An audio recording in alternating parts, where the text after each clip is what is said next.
Happy New Year. I'm recording this video to capture a workflow, a process that I've been putting together with clients for the better part of the last decade.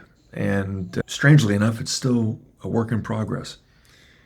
I'm fortunate to say I'm standing on the shoulders of giants, literally, in the project management and strategy formulation space. To get into how this giant pad of blank business model canvases is relevant to this conversation, I'm actually recording this on New Year's Day. I have to take you back a number of years. So it's January 1st, 2026 at the time of this recording. And actually about 10 years ago, I had been out of the Marine Corps for about 2 years, and I got wind of a veteran entrepreneur boot camp. It was this new program in Florida Atlantic University, and it was actually great. I made a lot of friends, some great colleagues I respect a lot, mentors, and I learned a lot. What it meant, key partners, customer segments, I guess revenue streams make sense, channels. What's a channel? Is that social media? Is that ads or something? I just didn't know. I'd never seen anything like that before. I found myself feeling like I had to not just understand it, but I had to master it. The business model canvas, as they presented it, was a part of a larger methodology pioneered by Steve Blank called the customer development methodology. And that's kind of partnered with the lean startup stuff. And a lot of these guys are considered the founding fathers of modern entrepreneurship. To that end, if you're struggling to build out your strategy for the year ahead, you're in luck. I've put together everything I've learned over the last decade into a streamlined system we call Viewport. Viewport is a series of automations and frameworks that helps take a snapshot of the picture you're seeing and put that into a crisp strategic plan ready for you to execute. If you want to learn more, click the link in the description below, join our community, and I'll meet with you one-on-one to get started for free. All right, so here I was combing through books and blogs. This is the pre-AI era, so I did what I thought was best and went to the bookstore, picked up the book and started reading it, watched YouTube videos, and started trying to figure out how to do a business model canvas by myself. Again, I wasn't really anything close to an academic. I was at the time a co-founder of an investor-backed gym that required everything we were learning in real life. So trying to understand best practice and apply it, that translation was my day-to-day life. I won't pretend to tell you the learnings came easy or quick. When I finally got to the place where I felt like I had a good business model canvas, there's this false sense of accomplishment. And 1 second I'm like, yeah, let's go. What now? It's one thing to have a framework that depicts some level of structured information about your business. It's another thing entirely to derive meaningful insights from them that informs decision-making, allocation of resources, and follow-on action. That's what it's all about. If you don't have a meaningful uplift in your decision-making ability or quality of decision-making, speed of decision-making, and throughput into execution, it might as well be a lesson in philosophy. So here I am with my first business model canvas. Let's go! Now what? And then the next sort of thing that mentors and books and YouTube videos all kind of said was, oh, well, now that you've got this one pager, you zoom in and you actually work on your value propositions and your customer segments a little bit more. And this was actually even covered in the Entrepreneur Bootcamp. So this is a second book and a bunch of other YouTube videos and all of the things. So I'm like, okay, done. Let's execute. Here we go, another framework. And each of these modules has chapters associated with it and case studies and a method that you have to follow, a formula you have to follow. So I learned how to do that. I did it in the way that made the most sense to me, which is just through repetition. The way that we learn how to disassemble, clean, and reassemble our weapons in the Marine Corps is by just doing it over and over again. And that's what I did. With my old colleague, we would just get out a blank piece of paper and time ourselves and do these models by hand. We scratch them out on a pen and paper from memory until we could just do it without an issue. Quickly after that, it was a similar moment. It's like, we got a value proposition canvas. Let's go. And then we think, oh, well, now what do we do? We gotta make money, right? Where does that part come into all this? And I'm sure the authors and the inventors behind the frameworks have all sorts to say about that, but younger me at this point, maybe 2017, still learning, very much brutish. So this is a whole new world for me. So you can imagine when we're on the other side of kind of learning this second framework, now it's like, well, what do we do here? Do we need a website? Don't we need to do social media stuff? Is there a funnel? Do we need a sales funnel? How about ads? That's a thing, right? Do we need a marketing agency? Do we give this to somebody? What do we do with this? And these are all questions that we had and we didn't have a straightforward answer to. I mean, there's no shortage of advice. A lot of my advisors at the time and mentors at the time said, well, you guys need to build a product roadmap. Since we were raising some capital, you guys need a pro forma and a cap table and project plans, investor deck and allocation of funds and financial projections. So we're like inundated and these things I'd never heard of before. So I'm Googling, I'm getting templates, trying to build them in Google Sheets. And we got to the point where we were like, okay, well, how do you do a project plan? Oh, well, you need to define deliverables and timelines and scope and success criteria and KPIs and responsible parties and all this stuff. I should say, this is happening over years. So my learning is evolving over years in a range of disciplines and paths, not exclusively these frameworks. And kind of in and around that time, we're learning, well, about story brand. And it's, oh, well, you need to be able to tell a story to your customer, to the hero of the journey, which is this customer.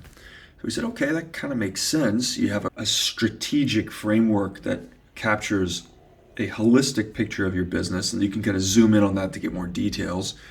But a brand script, the one from Donald Miller, that makes a lot of sense because then you can kind of get a bit more of a formulaic approach to the marketing message, because getting marketing messaging from a value proposition canvas or a business model canvas is not exactly obvious how to do that, especially when it's all being done by hand. It's just reading a book, scratching it out on a piece of paper or Google Doc. It's not exactly obvious how to do that. The Claude and ChatGPT was not an option for us. So we're learning the brand script, and we took also a strategizer. We took the business model canvas and value proposition courses, in addition to reading the books and cutting through all the YouTube videos, and found brand script. We took the brand script training program, Business Made Simple University, I believe it is. Awesome stuff. Read the book, got the frameworks, all the fillable PDFs, and did it again and again and again, and finally, okay, cool, we've got these 3 models plus whatever project planning stuff we needed. And then pretty quickly what we learned from Donald Miller is, you don't just need a website, you need a sales funnel. And you need something that has a lead generator. You need a lead magnet that generates leads, a nurture system, and a conversion system. We thought, okay, he had decent frameworks for the lead magnet and the landing pages, as well as the nurture email sequence. So we thought, great, that's helpful, right? Now we've got this business model canvas, value proposition canvas. We've got a brand script, a lead magnet, a landing page, a nurture sequence. We've got all these things really coming together.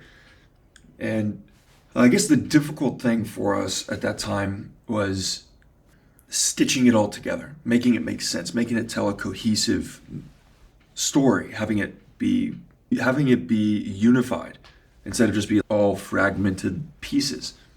In the background for me, I'm reading books. I'm trying to just level up my understanding to reduce our chances of failure, to increase our chances of success.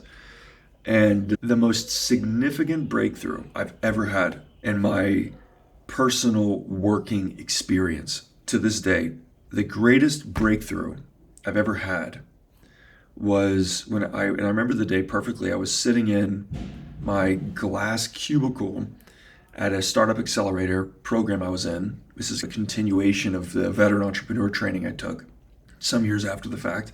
I was in a year-long program called Tech Runway. And here I am, I'm in my cubicle, I've got my cami netting on top of it, trying to figure out how to move forward with this fitness technology we were building for remote coaching.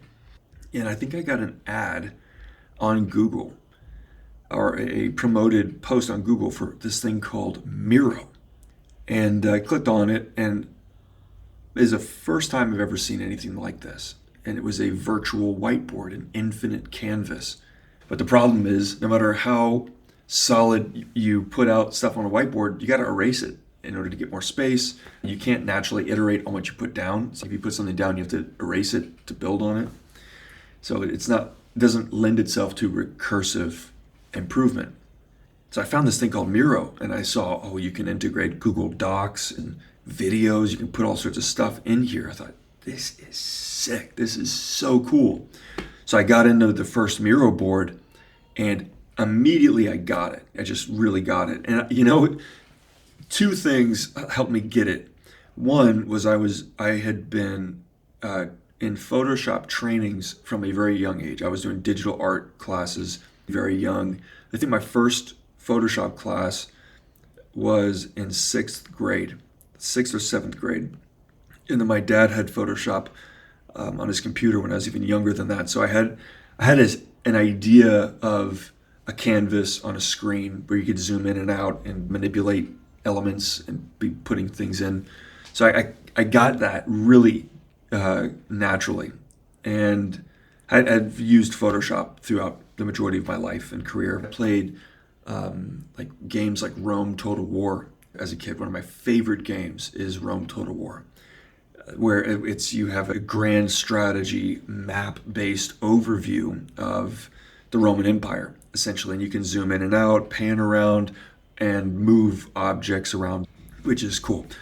So it felt that for business. Miro felt that video game Photoshop thing for business. And immediately I just got it. It clicked.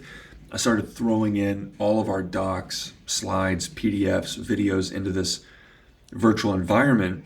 And it was the first time I could see everything, all of our stuff in one spot. It wasn't a folder within a folder within a folder to a file.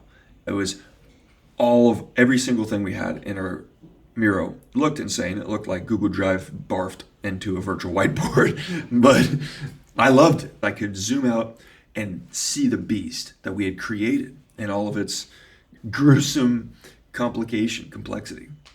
And that new perspective, that ability to detach from being in it and seeing everything at once was profound. And honestly, it was life-changing for me. And I was hooked.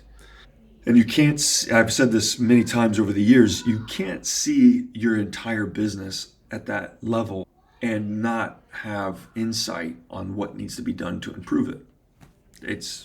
In my experience, it's impossible. You always get some idea on what needs to happen. At a macro standpoint, immediately you start kind of thinking, well, what if I kind of partition this and put this here and put that here and kind of shape these things up? So that's what I started to do. You started kind of just moving these things and finding little boxes for them and building out a framework that made sense to me. So I had everything kind of in a row where I could see my business model canvas, value proposition canvas, brand script, lead magnet, opt-in page, and sales page, and nurture sequence. And then we found out other things, right? You need to have some type of traffic source. So we took Russell Brunson's Traffic Secrets training program and read the book. And then we read the book Traction by Justin Mayers. So we found our traffic channels. And we had that bullseye framework. So we started stitching on, bolting on these additional frameworks. And we found the one-page marketing plan by Alan Dibb, which is really helpful. And fast forward a little bit more, we got the Grand Slam offer from Hormozy and others. We learned business architecture and service design and process management. And each one of those things helped us evolve the picture to increase the overall fidelity and how comprehensive this business terrain model was becoming. So at a certain point, I showed what we were working on to a friend of mine who is an old fitness client, friend, business owner, and we were working on a virtual fitness technology. So I showed her our Miro board with all this stuff in it. And long story short, the big idea was, can you do this for my business? And that was a just mind-blowing light bulb moment. I thought, wow, I'm so stoked. I'm so passionate about figuring out this thing where we could see the entire business in one place and have the business eventually running itself like that. So you can see everything, and it's like recursive self-improving. At that time, we were starting to learn about AI, specifically through computer vision, natural language processing, and voice synthesis. That was in the 2019, 2020 timeframe. And I was putting all of my effort into kind of cracking the code with this, because I realized you could put great posts on social media, you could have great funnels, you could have excellent nurture campaigns and lead magnets and a sales script, and you could have all of these things, but it doesn't make your business work. We always found things that we needed more of. We needed to have this in place and that in place, and this is missing and that's broken, and this thing is invalidated because we had this much traffic go to it and no conversions, and we have to switch our copy or our offer or our traffic source. The complexity was so mind-blowing, is mind-blowing, so difficult to deal with. So I'm like, we gotta be able to, we need to see this thing and be able to run it more effectively. So when I got the opportunity to basically productize this Miro board and sell it in a consulting project, I jumped on it because it seemed to me like the best possible way to generate real revenue, real money. Not that you can't do real money in fitness, but that B2B work was really attractive to me after spending so many years B2C service-based. But most importantly, I wanted it was called the incubation framework at that time. It wasn't even called the venture map. But I wanted the work that we were doing to flourish and to see its full potential. I had this vision and this suspicion that there was something there that needed to come to life. And after all the books and all the courses and mentors and studying, and I couldn't find what I wished existed. Not even through the fields of business architecture and service design, which are arguably some of the most wide-reaching and comprehensive disciplines to look at massive chunks of a business, huge chunks of a business in those disciplines. Not even those were really what I thought was needed, what I still feel is needed. So as the story goes, we ended up delivering it once, then twice, then 3 times, and that incubation framework was like a 12-week program, and we made some great money off of it. But at the end of it, the sentiment from our clients was, now what? Let's do more. And the analogy I used in those days is what we have with the incubation framework is an acorn compared to an oak tree. And I had this very rough model. This is where the first venture map came to life. This is the first time I thought we call it the venture map, the first time. And I said there is, if we can map out this part of a business, these small parts, we can map out a whole business. I don't know how to do it. I don't know what that even looks like, but I know we can do it. If we have the time and we have we have enough revenue coming in to stay alive, to stay in the fight, just to keep pursuing that goal, I know we're going to do it. So here we go. Here is the incubation framework. So each of these playbooks is that intellectual obstacle course, and it outputs a tool that we had taught ourselves how to use. I say us, it was myself and one colleague who at the time went from intern to founding team member around this time frame. But even with all of this in place, I always said there's more, there's a lot more. I don't know what exactly it is, but there's more. So this is actually Venture Map 1.0 V1. And this is the best picture I had at the time. Model, media, funnel, and fulfillment. Joey Coleman's work from Never Lose a Customer Again was a massive breakthrough as well. I have to shout him out there. So we did all sorts of experiments to try to understand what this could look like, sort of this linear mega model.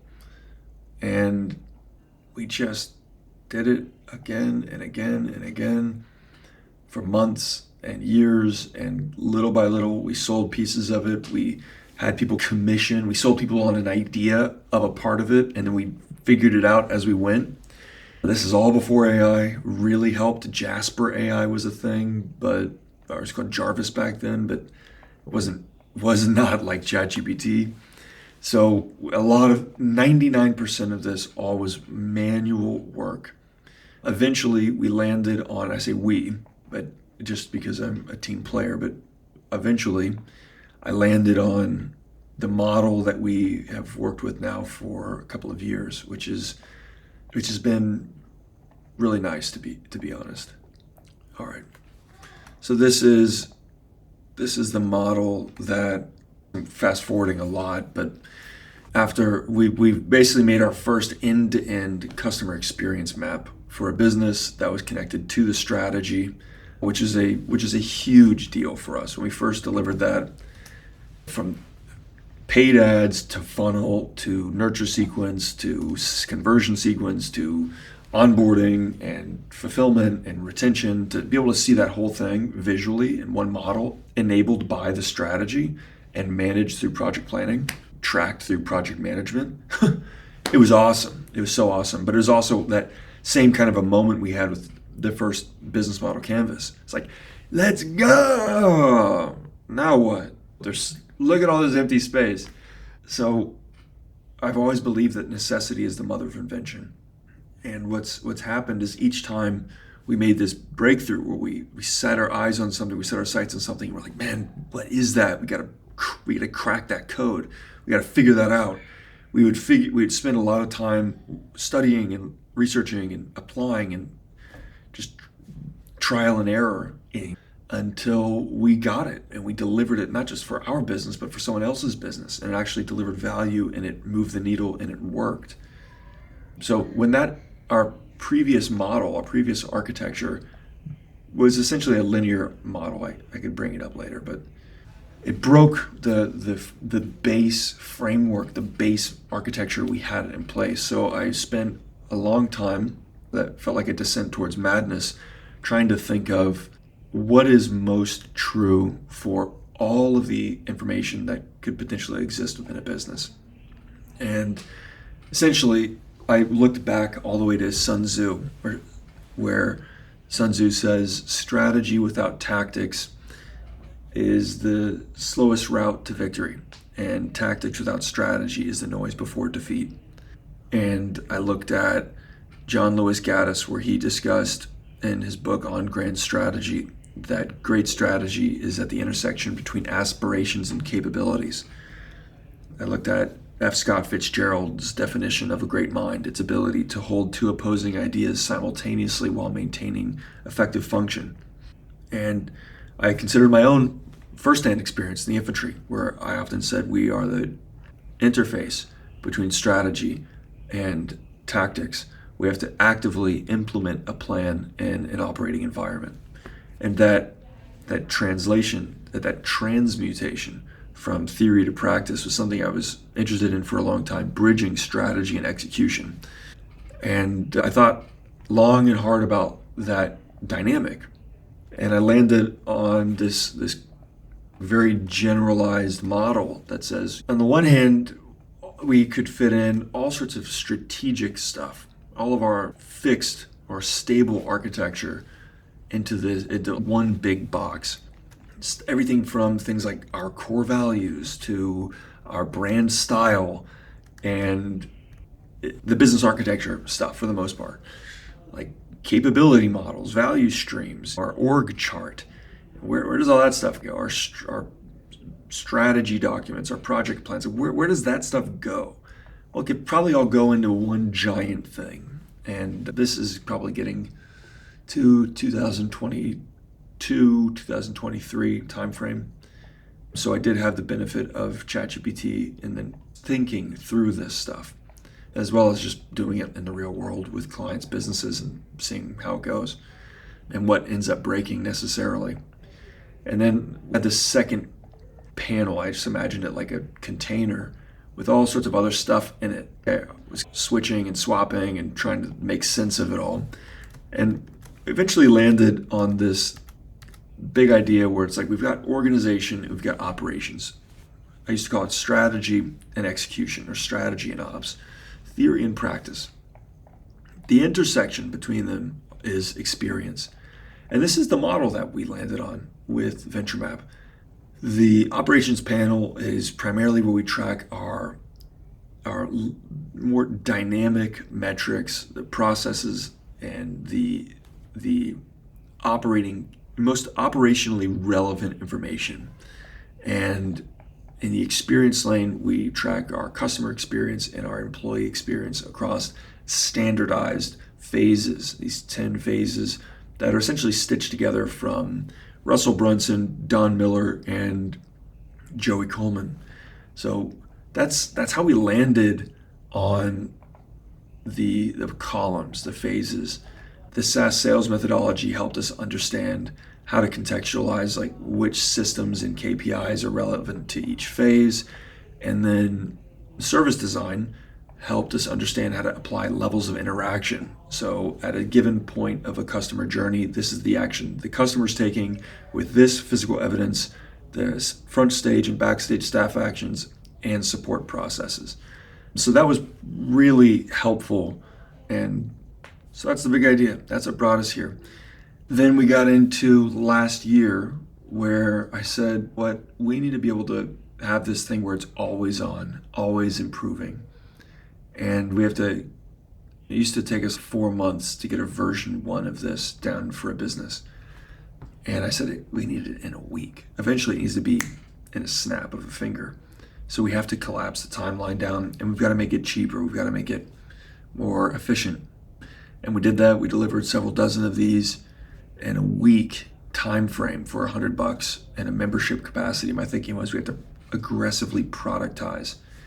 And it was intense. It looked like 3 or 4 days of straight nonstop prompting and bringing information in through a giant intake. It was hardcore, but I learned a ton, and we found a very statistically significant hotspot where everybody basically cared most about their growth plan. Unsurprisingly, there's nothing more relevant or important to a business owner than their own priorities, right? So being able to represent those very clearly and contextualized within their entire business made sense.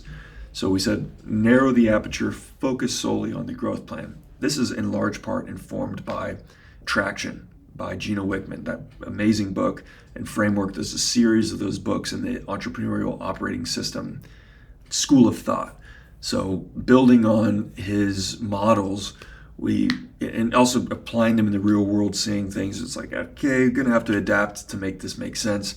We started honing in on the growth plan, which is basically a planning horizon that starts with 3-year, 1 year, 90-day big picture.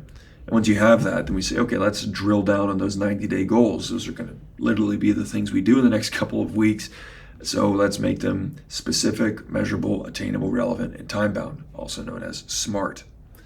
After that, it's like, cool, let's make this project plan. So let's figure out what deliverables and tasks and timelines are present that will need to be done in order for this to actually be achievable.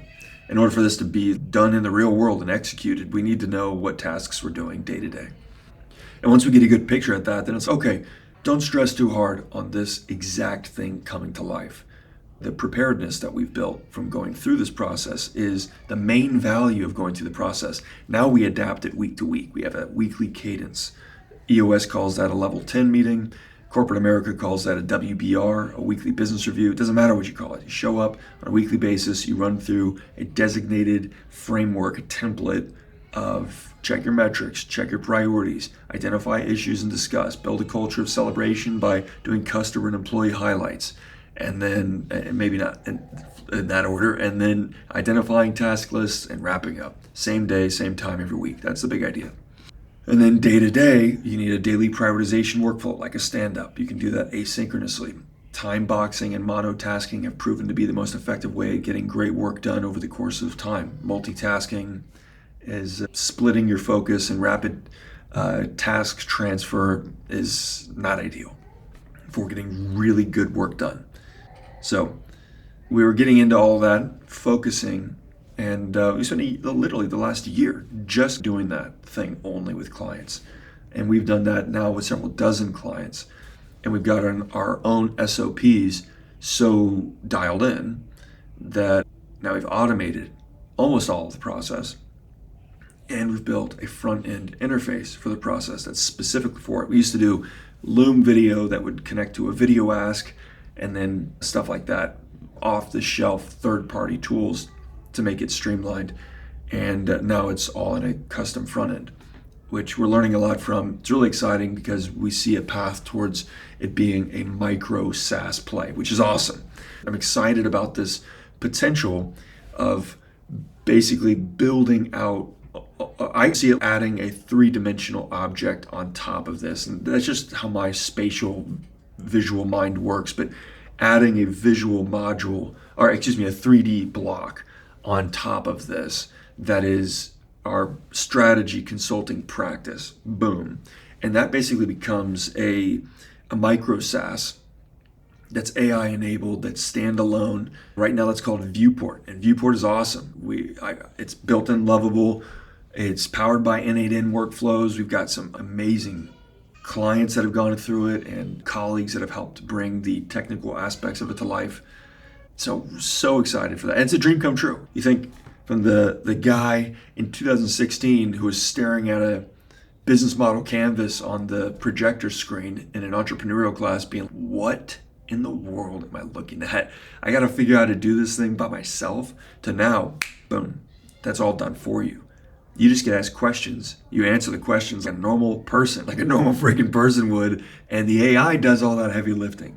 The AI knows all the books and the best practices and the frameworks. You don't have to pay some consultant thousands or tens of thousands of dollars to spend weeks or months putting together a bunch of slide decks that are going to be the same thing, where you're just like, what am I looking at? It's super relevant, super simple, super easy to understand. It's optimized to solve the primary constraint that we've seen with every single person we've worked with.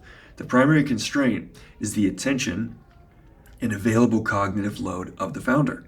So if you come to a founder with a massive amount of data, the likelihood that they crush through it is very low, shockingly low, even if that amount of information is colloquial at a 4th to 7th grade reading level, deeply personalized. The whole thing is custom branded, and it is aligned with their top priorities. The thing that they told you is most important to them, even if you have all those things correctly. And you're not even having them read it. It's in a video format, and it's under 10 minutes. What we found, shockingly, is most people won't go through it. So our focus, specifically in the latter half of the last year, since it was a known process to build the growth plan and the smart rocks and the execution framework, and it's a known process to do that. And of course, if you went into advanced modules, you would have your business model canvas contextualized into the environment, where we are extracting our hypotheses given the 4 domains of risk and interfacing them with the 4 environmental forces and creating a not just a narrative, not just an overall story that gathers insights, but a picture that allows us to say, well, what are our most risky assumptions that are the most important to our business? And this is the part of the journey that I didn't hit on previously, which is there's other books after the value proposition canvas, like Testing Business Ideas, which is on my bookshelf. It's my most recommended book. And the binding is literally falling apart. The pages are falling apart. There's millions of post-it notes in it. That book was the single most, besides Joey Coleman's book on Never Losing a Customer Again, Testing Business Ideas was the most influential book for my career I've ever read. Finding the assumptions that are implicit to what you're basically stating through your business model. And ideally, your business model is contextualized within the environment. So macroeconomic forces, market forces, industry forces, key trends, all those things have a say on your business model. So having that holistic representation, extracting assumptions, prioritizing them based on status of evidence and how critical they are to the success of your model, and then going through an experimentation sequence where we say these things have to be ran to validate our assumptions or invalidate them. So that's the evidence-based approach to entrepreneurship in a nutshell. And we consider that an advanced input into the quarterly planning process. Admittedly, not a single client has been through that process. To be perfectly honest, we have found that most people struggle just to go through an intake that's in video-esque format, so it's conversational. They just do voice to text. Then see a video briefing of their growth plan. Usually it's about 5 minutes long, and then commenting on the slides that they want revised. So basically 3 decks. So an intake and 3 decks that are coming to you as a video briefing, so you don't have to read it. Most people struggle just with that alone. So my big question is, how do we also bake in a constraints analysis, a business model canvas, a relevant environment scan, and that evidence-based framework to identify our highest risk assumptions and tie in an experimentation sequence to inform, to be a input into the executive business leadership process for quarterly planning. I don't know. Part of me, I think where I've landed over the last year specifically, or even longer, since what we call the nexus. This is what we've called the nexus for a couple of years now, I believe. It's basically sat idle. Some people are in their Miro board and they're like, hey, what is this thing? And I say, well, I give them the briefing and they're like, okay, next. So I've just landed on what this is for me. And someday what we'll end up doing is have all of this baked in to the agent's knowledge base. And it'll basically help tee up the planning process with a bunch of insights and recommendations. So it's not such a cold start, which is kind of one of the issues that our people have right now, is the cold start problem, that it's all relying on their input to begin. So I am working my way upstream now. This isn't the best visual. I've been so deep into the client services through the app, through the production and the automation side, that I think I've necessarily been building that third dimensional, that Z plane on this that hasn't been represented yet. And I know a big part of my creative side has been calling me back to this. It's been calling me back to the board, and in this year ahead in 2026, that's part of my intention. And over the last year, I got into the Hormozy money model stuff, which is a just mind-bending insight, just so helpful. It's probably a video for another day.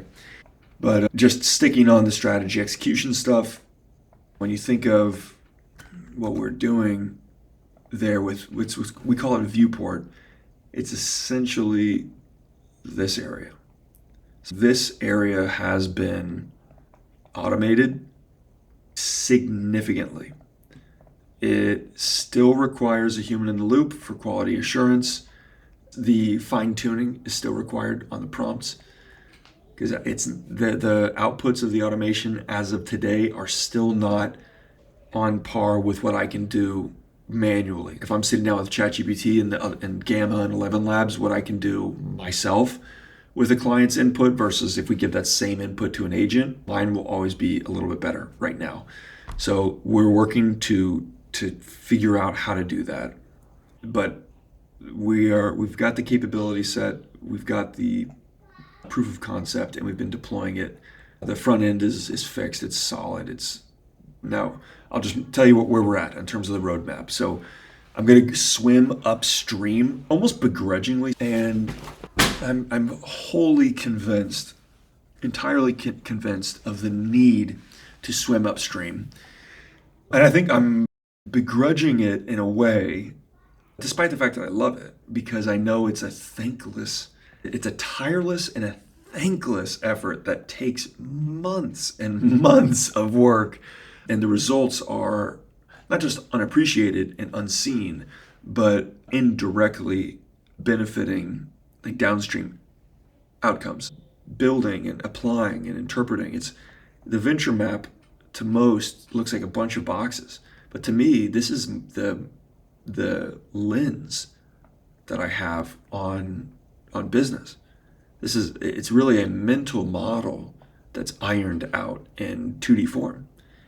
So I guess moving into the new year, I'm going to share more videos like this where I'm just sharing what I do, because we've been doing this type of work for over 6 years, just with VentureMap, 6 years. It started in 2019. And we got in aggressively to this mapping effort and at the end of the year and right before COVID. So where I'm sitting now is different than where I was. It's different than where I was last year, thankfully. And it's this, in a way, this is just for me now, which is kind of weird to say because I'm sharing more than I ever have, and I'm giving away more than I ever have, and I'm able to do more than I ever have been able to do. But in Miro, other people can do this. It's not that they can't, but they won't. That's the big differentiator. It's not that I'm arrogant enough to believe that others can't do this. There's a bug in my brain that makes me feel I have to do it until the entire thing has been dimensionalized and is enabled by a recursive self-improving AI, where the business is alive in a sense, and it's self-improving all day, every day. And it's not just in a two-dimensional framework, it's holographic. And it's mapped onto reality. And its environment sensing capabilities are robust and high fidelity and always on. And it's effectively a portfolio management capability set. That's where, I don't know if I just can't rest until we see that come to life. So the fact that we've made such substantial gains in dimensionalizing our efforts here have been just a breath of fresh air and a real victory. We're swimming upstream in 2026, but I don't anticipate a large scale visibility of this stuff. It might just be built in public. We'll probably bake in the business model. This might be advanced stuff, but I think it's important to have that input. Like basically, here's your business model, here's the relevant environmental signals, here's where your risk factors are. We think you need to consider running these types of things. And here's your constraint analysis, your current state analysis with constraints, primary and secondary constraints identified. Here's the lean tests that you should consider running in the next 90 days to validate or invalidate your key assumptions, which are these. And then based on the growth plan we have previously established, these are the 90-day rocks that you had set up last quarter. These are the ones that are incomplete. These are the ones you recommend that you put on the slate in order to stay on track with your 12-month and 3-year goals. That type of thing is really what we're looking at, and having it be conversational and highly visual. So I'm kind of moving into the next piece, which is the dashboard. The dashboard is a big undertaking right now. Really excited for the dashboard because I've done a pretty decent amount of work to think through what I expect it to function like. And the bottom line is it's going to be something like this, but not exactly this. And it's going to be great. It's going to be very simple. I would love to. My hope is that going with a gamified approach is going to work for us, and that'd be sweet. A lot of the people we work with are old school, so I'm not keeping my hopes up, but we'll see how far I can push it. So that's that strategy execution system, going upstream, going downstream, going to continue going balls to the wall. It's going to be probably $150 a month, maybe 100. And we just got feedback from our first price sensitivity questionnaire, which I'm so stoked about because I've wanted to run a price sensitivity questionnaire for a long time, and we've done it. We got great feedback, which is awesome because our first case study cohort on strategy execution system on Viewport is coming to an end, and we got that data, and we got a strong signal for conversion for our first batch of clients. So that's sweet. So basically gonna have a micro SaaS deployed from this. To say to no uncertain terms, we're literally gonna have monthly recurring revenue from the methodology that we formed and automated and put interfaces on and all of that stuff. So that's sweet. And there'll be a concierge, customer support kind of element to it, and a group coaching and consulting element that can be bolted in. But that is strategy execution system. Kind of bored with that. Let's get on to the next piece, and then we're going to wrap this thing up. Next piece, almost every single person that goes through this, literally all of the small business owners that we work with, every single person is, we need to do more content. So that, I talk about the invasion a lot. The Marine Corps is an amphibious assault force, right? So it's showing up on an island, showing up on a beach, and invading. The Army is an occupational force. The Marine Corps is an invasion force. That's what we say in the military. I'm sure there are some Army guys out there who disagree, but that's colloquially how we'd say it. So I always say in an invasion, you need to gain a foothold. You need to have a beachhead before you can press through and widen your presence. So in that same way, we get the foothold with the growth plan. There's nothing more critical, relevant to a business owner than their own priorities for the next 12 weeks. Right? What's more important than your priorities? So to grow your business towards your goals, there's nothing more important than that in business. After that, the heat mapping, if we kind of think of triangulating the most concentrated level of demand, what's the intersection of emerging technologies and consumer demand?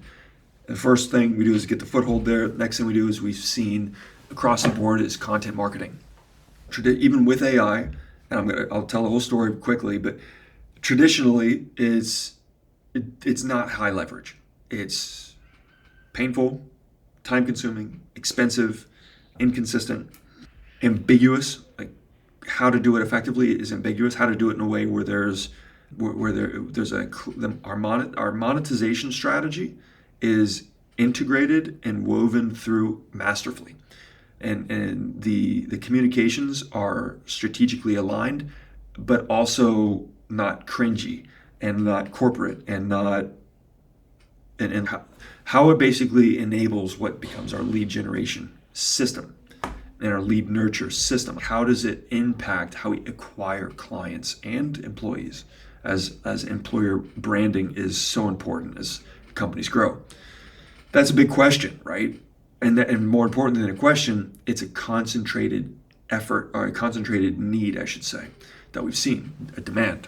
So when I'm sitting as a fractional COO, fractional integrator with my colleagues, my clients, and we're talking about what we need, a lot of the times, man, we've got all referrals. We need more predictable pipeline.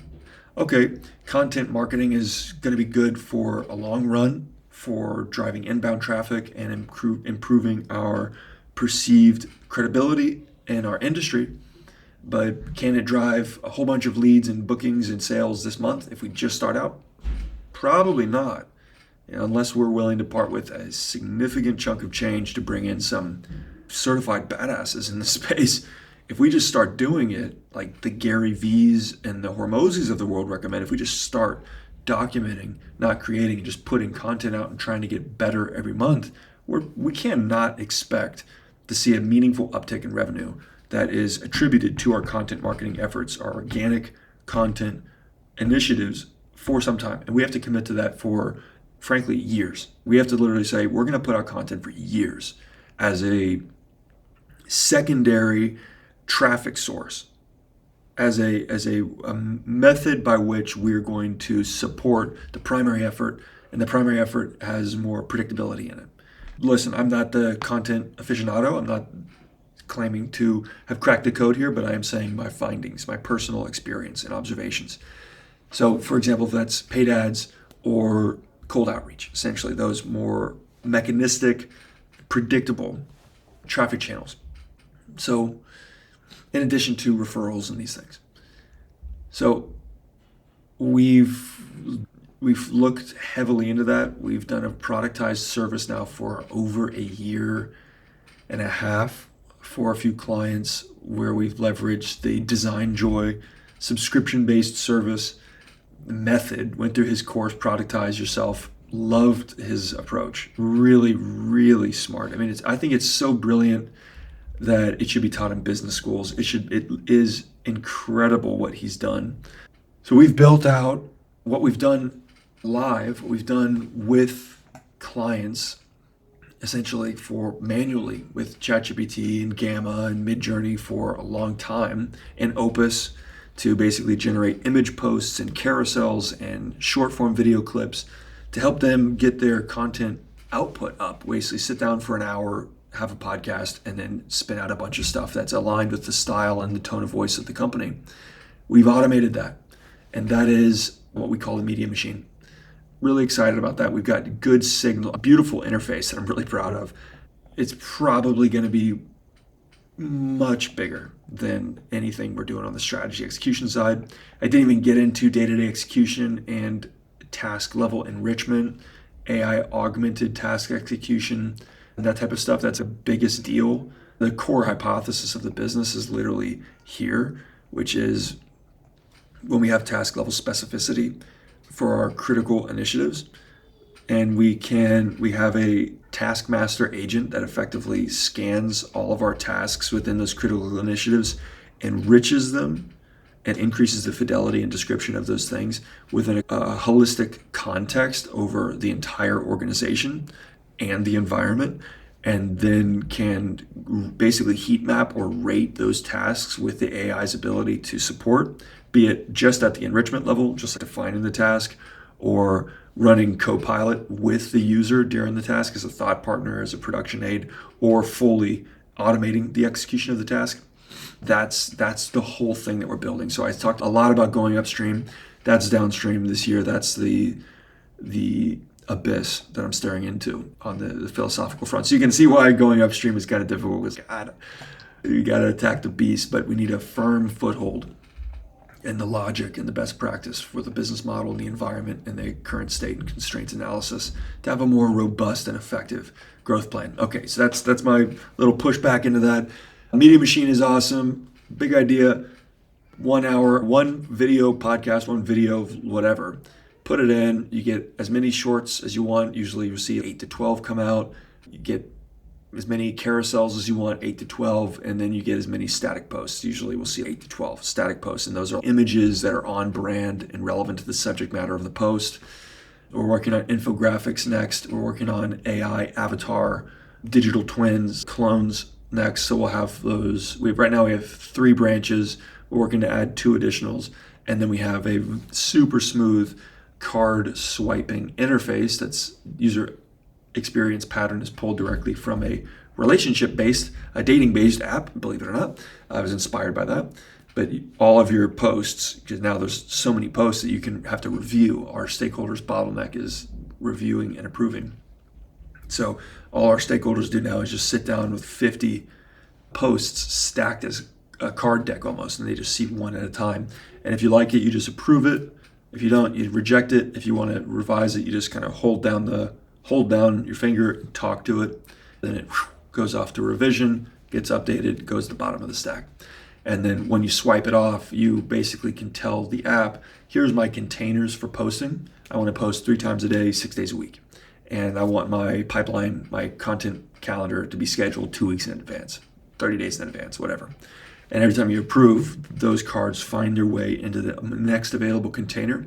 And you can also go deeper and set the containers up based on platform and format. So I only want shorts to go out at 8 a.m. on the short form video platforms. I only want carousels to go out at 11 on LinkedIn. So if you have a short, it would go out in the carousel slot. If you wanted to have that level of finesse, you could. Or it's just like, hey, here's a container, get content out there. So that's that. That's kind of our second micro SaaS. We're seeing really good signals right now from our case study cohort, from the clients that we've been doing this with manually for a long time. They love it because it's basically more and better quality of what they've already been getting. And we get to spend more of our executive time on the strategy and on the quality assurance, actually looking at it with a discerning eye and saying, how can we improve this? So a lot of fine tuning there. And so that's that. Where we're going to go this year with the Media Machine is we're going to use it to grow, and we're going to use it to prove itself. So I think by the end of this year, we'll be able to say, hey, look, we went from X amount of followers to Y amount of followers, from this many to this many. And we did that not just for ourselves, but for our clients. And it wasn't just the followers. We increased engagement, impressions, click-through rates, bookings, sales. And it only cost us this much, and it made us this much. All right, that's kind of what we're going to get to. Likewise, we're pushing ahead on our cold email, cold outreach, multi-channel cold outreach stuff through Instantly and a few other things that we believe is going to be just essential to solve our primary constraint, and a deep knowledge and a skill set on cold email, multi-touch, outbound, and that type of stuff. So that is, I don't say the main thing, but that's pretty high up there with the main thing. So we're going to be doing a lot of that. We already have the capacity to send out 1,200 emails a day with high deliverability. So we'll just continue learning about lead enrichment and sourcing and campaign creation and maximizing our deliverability infrastructure, working on multi-channel, working on, I think I said, personalization and some other cool stuff. So that's that. We're going to refine our money models, get our unit economics in place, we're doing a whole brand refresh. So VentureMap is going to move away from where we have been, which is the kind of the my style, which is what I love. But we're gonna update the styling. We're gonna go a little bit different direction. Let's see. I think this is a sneak peek. This is just what I was working on the other day. I don't know if I'm really digging this, but something like that, something cleaner, less moody, even though I do love to get all artsy about it, but we'll see. Alrighty, so that is the full briefing, hour and a half. God bless you if you watch this entire thing. I'm curious, what are you looking forward to? What do you have questions about? My assumption is that a Miro training is important. AI integration for solopreneurs is important. Getting really clear on how do we use AI to help us execute day to day. That's kind of, as I said, staring into the abyss. That's the next big thing for us to focus on, which is, cool, bro, I've got this task list. Can AI do it for me?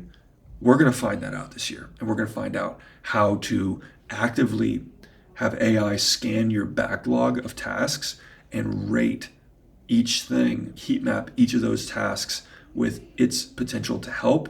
And then the things that it thinks it can do on its own, it will basically say, hey, can I do this? And you say, yes, it'll do it, and it'll come back. That's what we're going to work on solving next. Appreciate you. Thank you for watching, and I look forward to seeing you in the next one. Happy New Year's. Logan out.